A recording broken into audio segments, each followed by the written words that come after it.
Hello and welcome back to another plein air painting session at one of my favorite locations. Again, this is a cemetery and it is early November, so we have so many beautiful fall colors and I find that really inspiring. So this is just me on a lunch break from work. And before we get started, let me just show you the painting that we're going to end up with here. So I just really wanted to capture the fall colors, and I just love cemeteries because we get that nice mix of natural elements and then also the man-made elements of the headstones, and it's fall. And so I think that there's some symbolism kind of inherent in a cemetery and in the season of fall. And I like to just embrace that and I like to explore it. I like to be here. I often walk my dogs through this cemetery. And I think that it's really good and healthy to take some time to kind of think about life and how meaningful it is and really think about what we want to do with our lives. But we're not really getting philosophical here. Here I am chasing down my paper towel as I get set up. And today I am obviously experimenting with doing voiceover. If you saw my video that I posted a few days ago, I narrated as I painted. So there's going to be a few differences in this video compared to that one. And I'm just experimenting right now. I'm trying to get back into making videos and trying to figure out a workflow that will work best for me to help me to actually just get good quality videos out. I do work full time, so it's a little bit of a struggle. And right now being fall and we just had the time change here in Nebraska, so sunset now is at 5:30 p.m. Actually, it's a little bit sooner than that. Now it's kind of crazy. It changes so fast. And the days just get shorter and shorter in the winter. And as someone who really loves to do plein air painting, that just makes things a little bit challenging. So that's why I'm trying to use a few of my lunch breaks each week from work to do some plein air painting and also some video. And I think it's a good thing that I have the time constraint in a way, because otherwise my videos tend to get really, really long, and that's overwhelming for me to think about narrating, quite frankly. And I will apologize in advance if you hear my dogs snoring in the background as I narrate this video. It is a lazy Saturday morning, and we're just kind of snuggling and keeping warm and listening to the wind blow outside. So that's just kind of what's happening in the background of this video. And I tried to make the sounds of the video itself a little bit quieter. There is a point in this video where someone comes up and talks to me, so I just completely mute the sound of the video at that point. I don't know if you'll notice that or not. But anyway, all of this is just to say I would love your feedback. I would love to know what you think about this style of video where I'm narrating versus my previous video where I'm narrating in real time. I don't know if you can really tell, but I've actually sped up the video in this version just a little bit, like not even 2 times, like more like 1.25 times speed. And I did that because I feel like there's some parts, like the setup. I think it's interesting to see someone's setup, but you know, we don't necessarily need to see it in real time. So I sped it up just a little bit. I don't think it's super noticeable, but it does save a little bit on time. And I feel like it also saves on some of those moments where there's some hesitation or there's pause. And I don't know that, you know, that's really helpful to watch, but I do think that it's helpful to watch someone work through a full process. So I definitely have some videos where I do more like a time lapse where you see everything very, very sped up. Or I have videos where it's kind of mix and match, where I speed up through certain parts. Like I might normally speed up through the drawing process, because I don't know how interesting that is to watch. But anyway, that is why I'm really asking for your feedback. What do you think? Do you like videos where you actually see everything that the artist is doing, and or do you like it more when it's sped up? I actually think there's some benefit to seeing a sped up video, especially of watercolor, because you really see how the watercolor, like how the water and pigment moves, and you don't really notice that as much in real time. But anyway, my video here is sped up just by about 1.25 times, and I'm really hoping that that just makes it so that it's a little bit more captivating and interesting. But I also don't want to leave anything out necessarily. So let me just get into actually talking about the painting now instead of talking about the video. What I'm doing here is a very loose sketch, and I really like to use a red pencil. This is a Colorase pencil, so it's not exactly a colored pencil because it's erasable, but I almost never erase. It's very rare for me to erase when I'm sketching for a watercolor. Even if I make a big mistake, I will just redraw over the mistake. And I think that my whole mindset about painting in watercolor and the reason why it's so enjoyable, especially to do it in plein air, is because I have gotten myself to a point, and this isn't effortless. I've had to really practice this and be intentional about it and stop myself from being a perfectionist and trying to control everything. But with watercolor, I've really trained myself to relinquish control and to just let things happen and to be more spontaneous and not so tied to a particular outcome that I've envisioned.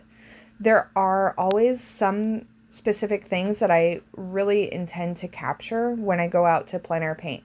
And usually it's going to be some kind of light and shadow pattern. And that's what I'm doing here too. So it's the fall colors, but then it's also the dappled light that is being filtered through the trees onto the ground. And then the headstones, you're going to see me through 85% of this painting completely disregarding these headstones that I just sketched in. And when I actually do go to paint them in, I don't know that I actually paint them in the same location where I sketch them, because I don't think at that point I can really see my sketch well enough. So the sketch is just a general guideline, and it's just to help me keep some semblance of structure while I'm, especially in the beginning stages of the painting and I'm doing this wash. It helps me just to kind of map out where I want certain things to show through, and kind of just keep mental notes as I proceed. But as I go through the painting, I just really, I mean, I could probably look really close and see where my sketch is, but I don't really do that. I just use the sketch as kind of the bones for the very beginning of the painting process, and then I'm just building it up from there. So I mentioned this in my last video, and I'll probably mention it all the time, but I always start out with yellow when I'm doing washes. And that's because I find yellow to be the color that is the most difficult to have showing through the entire painting. So I'm going to go in and I'm going to really overdo my yellows. Most of them are going to get lost through the painting process, but I have to get the yellows down first because it's, I swear, it's the most pure color. Especially when it comes to watercolor, like it's the one that is most easily influenced by other colors. And it's the most difficult one to kind of keep in there. And so I have to get it in early. And I mean, really, I'm just hoping that I remember to maintain some of the yellows throughout the painting. And I definitely do in this painting, especially in some of that dappled light on the ground. So I'm pretty proud of this painting overall. But you can see that my wash phase is very, very loose. I use this large Hake brush, and I intentionally use that as a way to kind of take away any semblance of control. This first wash, I love just kind of splashing the pigment and water around and letting it drip and letting it merge. And really, I love how sometimes this layer can kind of show through, but in the ending of this painting, it's like you won't even know that this wash started out so kind of crazy and chaotic. And one thing that I'm personally trying to work on in watercolor painting is to go a little bit bolder with my colors, even in the beginning of the process. With watercolor being a transparent medium, and I do have white gouache on this palette, but I really try not to use it. I really try to use the white of the paper in a transparent way to capture my lights. So I'm just showing you here, this is the wash phase, and I'm just going to let this dry. It was a nice sunny day, so it was easy to just let it dry. And now I'm going to continue. I'm moving on to a larger mop brush here. But anyway, the beginning phases of a watercolor, I love. It's so unique. It's different than anything else because you get to just start out with kind of just splashing color around and letting it just do what it's going to do. And then as the painting progresses, I'm working through it in a way where I'm thinking about adding more structure. So we start out with a sketch, and that gives me some idea of structure, but then I kind of obliterate that with that first wash.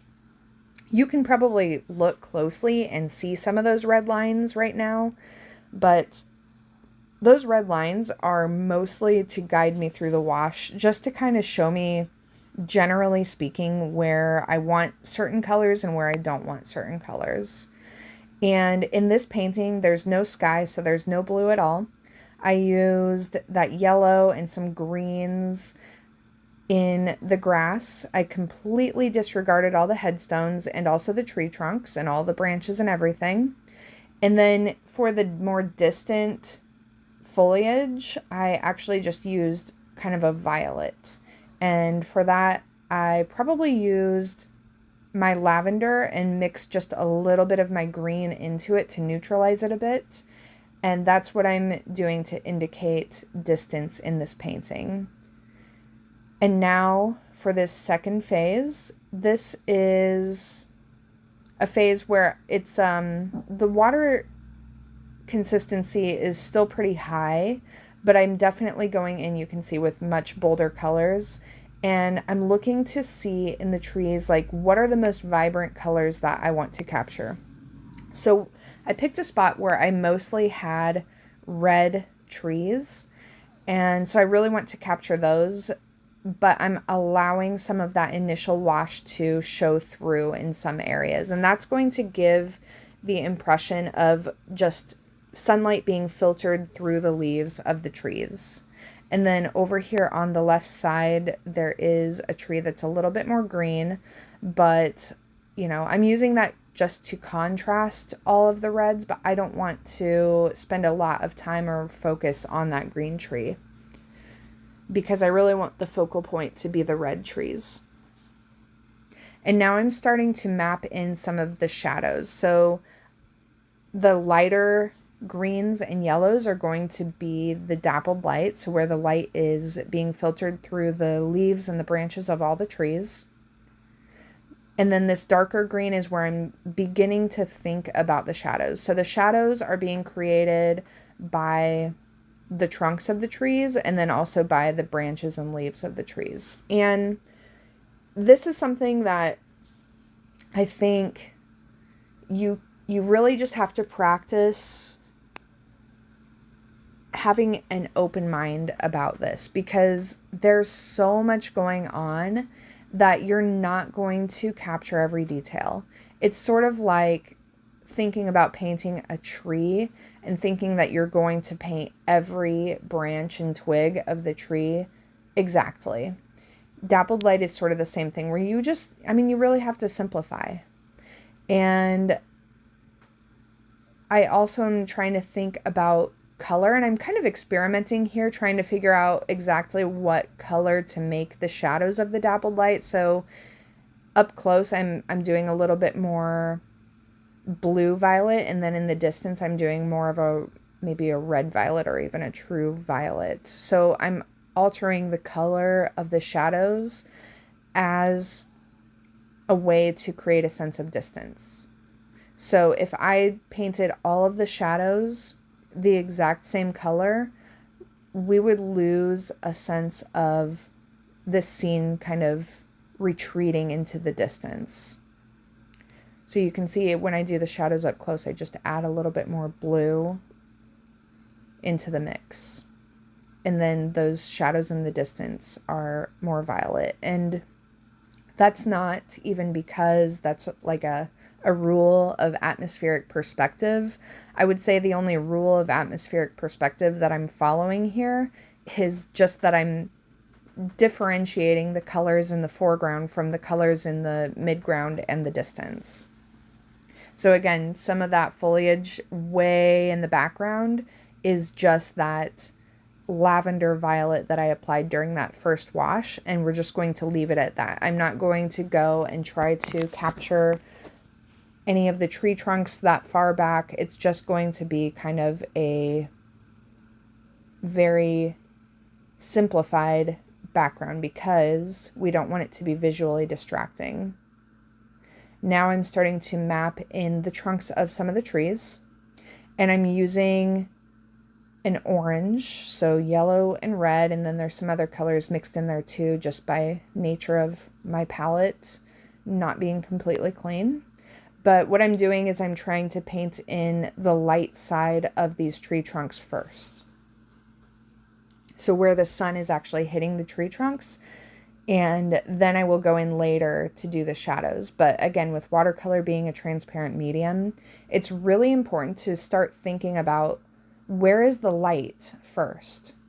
So going back to that first phase with the wash, I'm thinking about, oh, there's a bug. I'm thinking about, where is the light? What color is the light? And I'm applying it very broadly in that first wash. Now in the second phase of watercolor painting, I still need to be thinking about light, but because tree trunks are vertical, they're going to be darker. They're going to be darker than other elements in the painting. Like the light of the tree trunks is going to be darker than the light on the ground because the ground is horizontal. It's receiving light more directly.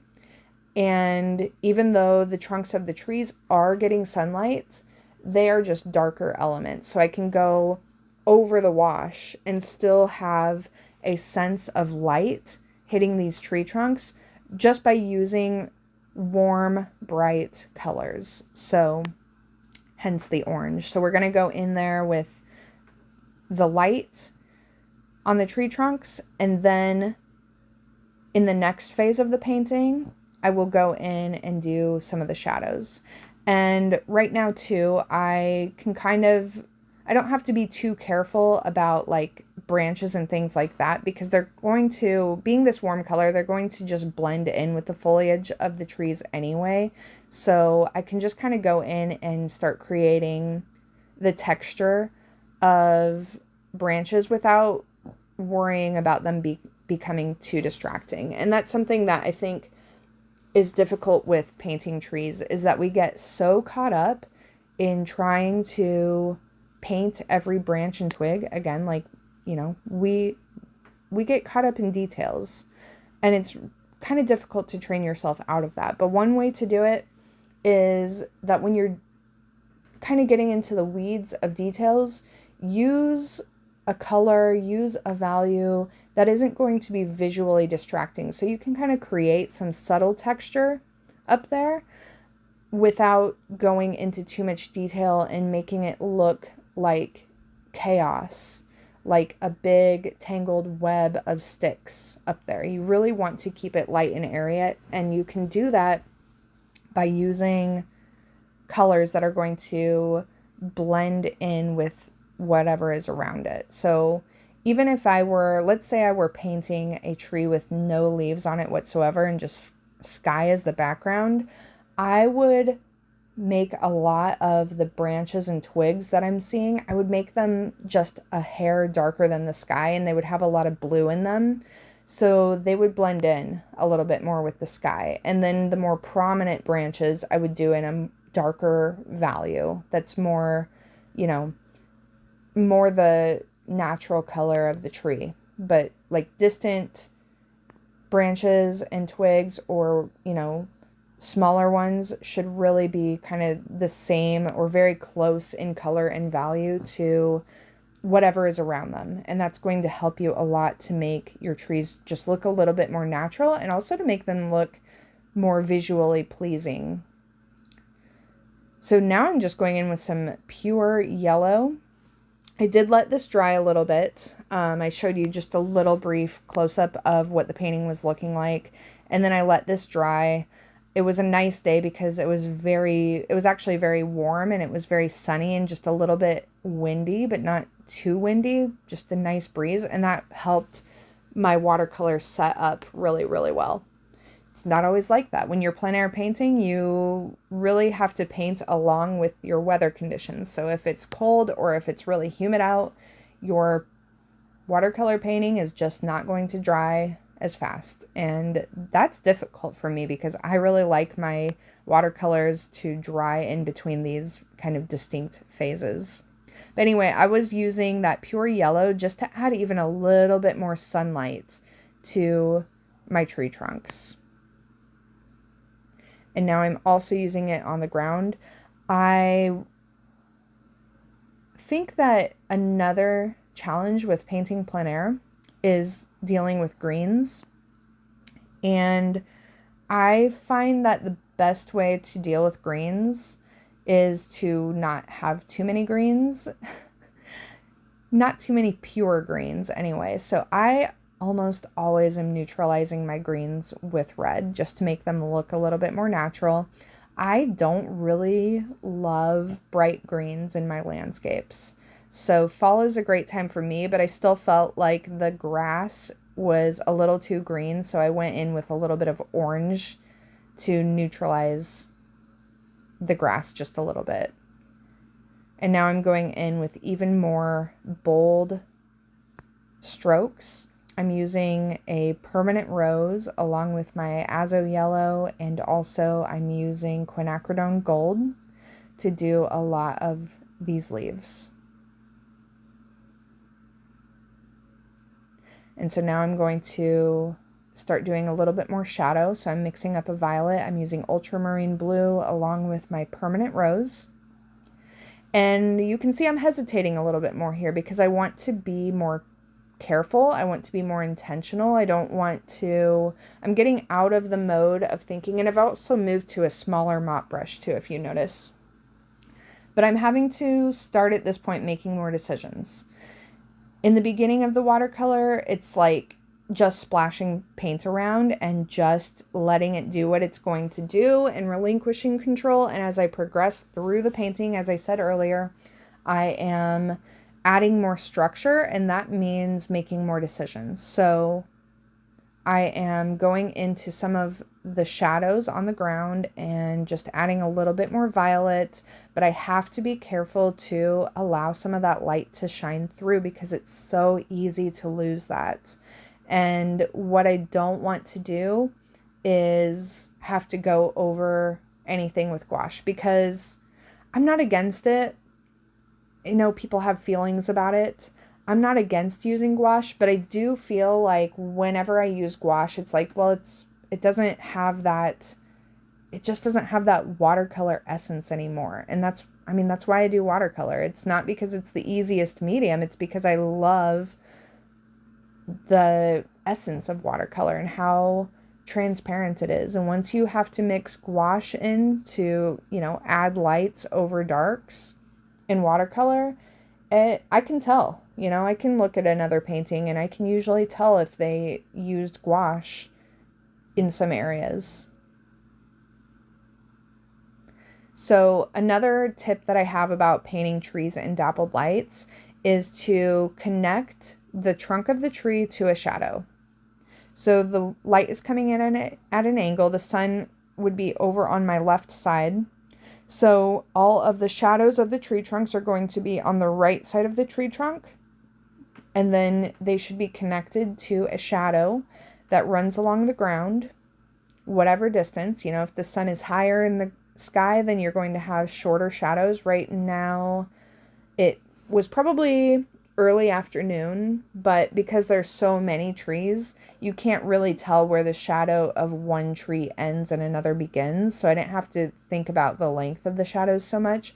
But you do want to make sure that the base of your tree trunks is always connected to a shadow. If you have a bunch of shadows on the ground to create dappled light, but then you have a tree where there's no shadow connected to it, it might not stand out to you as like, oh, that's what the problem is, but it's not going to look right. And so painting tree trunks, always connect the base of the tree trunk to a shadow that grounds it and makes it look more natural. And it's something that it's obvious, but I think that when we're in the process of painting, sometimes we forget to notice those kind of like rules of nature, that, you know, everything has to be connected. And again, I am varying the color of the shadows throughout the painting so they're not just flat and dead. I want a lot of color and life in these shadows.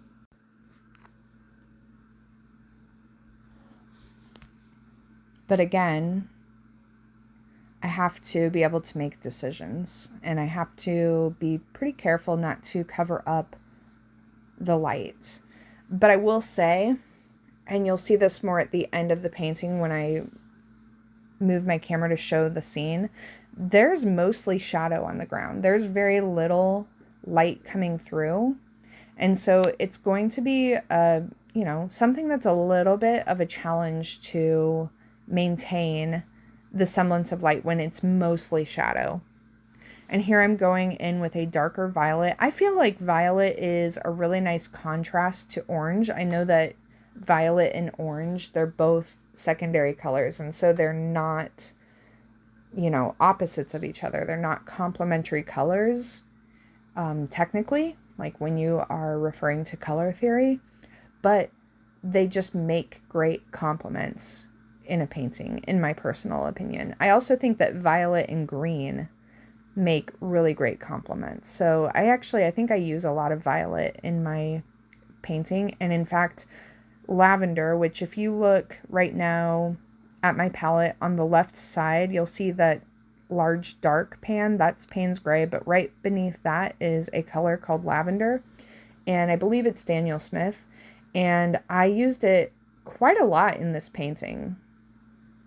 I use it to neutralize my greens a lot, and I also used it in the background, like the distance of this painting, to just kind of give it a very neutral and light color to indicate distance.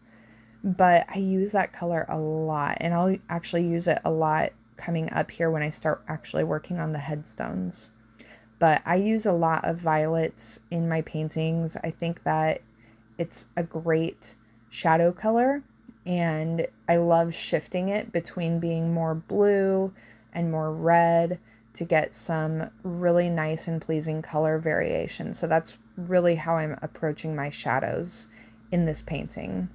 But you can see I've moved to my small round brush at this point.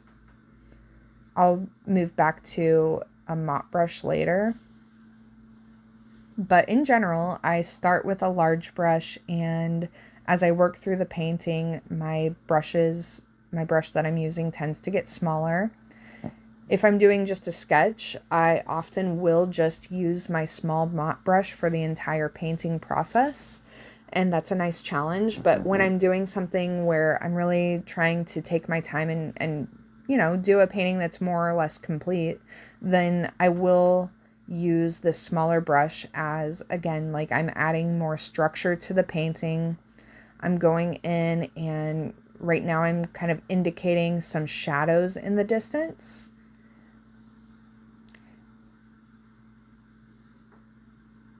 And now I'm moving back to, this is my small mop brush. So at this point I am kind of moving back and forth. This painting is a little bit atypical because of the headstones. A lot of times when I'm out doing plein air painting, I don't do a lot of like man-made elements, quite frankly. But you can see here I'm using this small mop brush and I am starting to try to block in a headstone.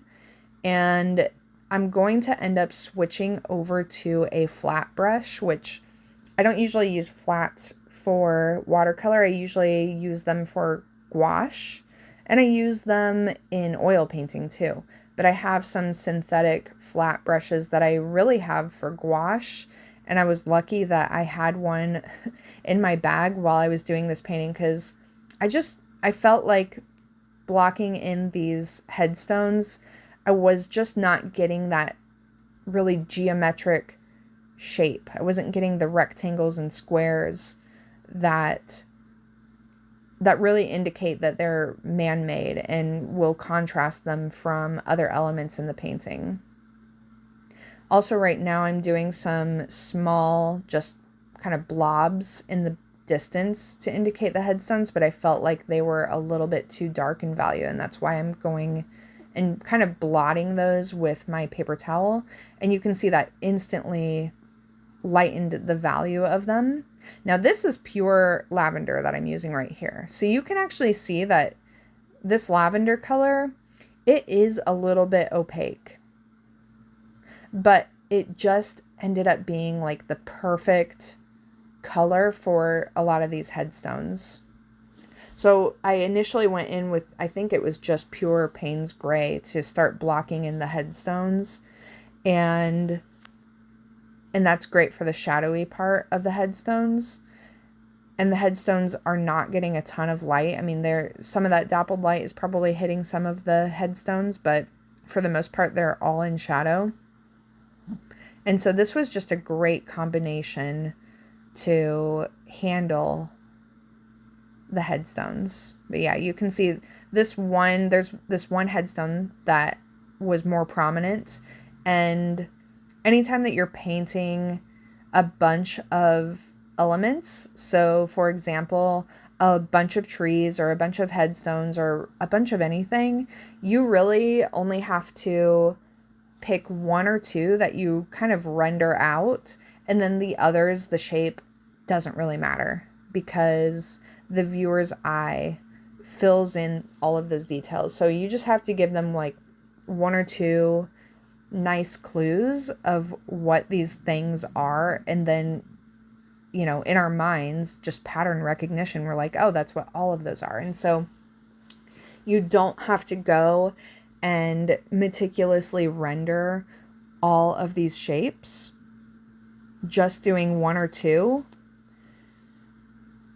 gives the viewer enough to fill in the rest, and that also, again, that just makes a painting tend to feel a little bit more visually pleasing and less busy. If everything was really, really rendered out, then it becomes a distraction. You know, same with the branches and things like that. Like you can see here, I'm doing a little bit more work in the branches, but I'm not going to go into every single tree and paint all the branches. I'm doing the branches on this tree on the left only because they're a little bit more interesting.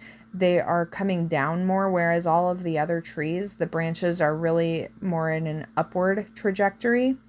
And then this green tree over on the left had branches that were coming down at an angle a little bit more, and I found that really interesting and a nice contrast.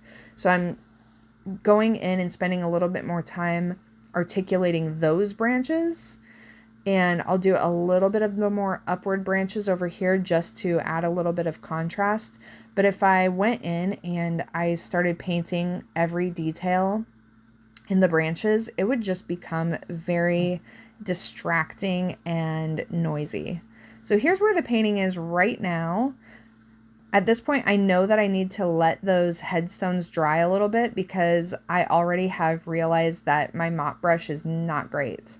Now, I did stop the video, so it looks like I just instantly grabbed this other brush, but it was actually in my bag, so I had to go and dig for it. And the painting is pretty well, set up. It's not totally dry, but here you can see I can go in with that Payne's gray and just really block in this headstone. And again, this is the headstone that I wanted to articulate a little bit more clearly. So now you can go and just make assumptions about all of these other shapes. And I also am not painting every headstone in the place where it actually appears. I am using the headstones as a way to incorporate shape variation. So, we have some headstones that are more flat on the ground. There's this one right here that is a little bit more vertical. And then for the most part, the headstones are just kind of this elongated rectangular shape.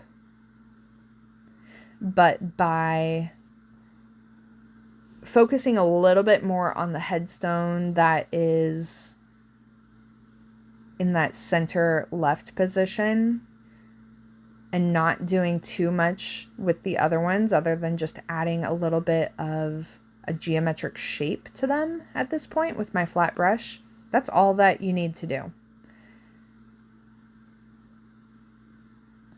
And I also am set up in such a way that I'm not head on with these headstones, but they're at a little bit of an angle, and so I think that that makes the composition just a little bit more interesting. There aren't any really leading lines, but we do still get a good sense of perspective because the headstones up close are a little bit larger and bolder, and then as they move back into the distance, they're obviously smaller and they're more suggested. And same with the trees. There's these two trees right here that are a little bit more prominent, and then there are trees more in the distance that I am just barely indicating. And so you can see at this point where I really have covered up a lot of the wash with darker colors with shadows, but you can still see some of that initial wash showing through, especially in the foliage of the trees and then in the dappled light on the ground. And that's just something that with watercolor, it's probably the most difficult thing to master. But once you do master that, or you at least kind of get a grip on it, it is probably what makes watercolor just so amazing to look at and so interesting to look at. So here's the finished painting. I hope that you guys enjoyed this. Please do let me know what you think about this style of video. It's a little more challenging for me personally to do the voiceover, but I hope that you'll go back and watch the recent video I posted where I'm narrating as I paint. I would really love to get your feedback in terms of what you actually prefer. I think that I am leaning more toward trying to narrate as I paint, because then I can do a better job of letting you know exactly what I'm thinking in the moment. So I did this painting a few days ago, and trying to go back into my head during that process, it's a little bit tricky because, I'm thinking about what's going on right now, and I have kind of a retrospective perspective. Blech, that was kind of a tongue twister. But I'm looking back, and so I have some insights looking back that I didn't have in the moment. But also, I think that it's hard for me, a few days later to really get back into my head during that process to kind of tell you exactly what I'm doing and why I'm doing it and what I'm thinking. So please comment, let me know what you prefer, and I'll see you again later. Thanks.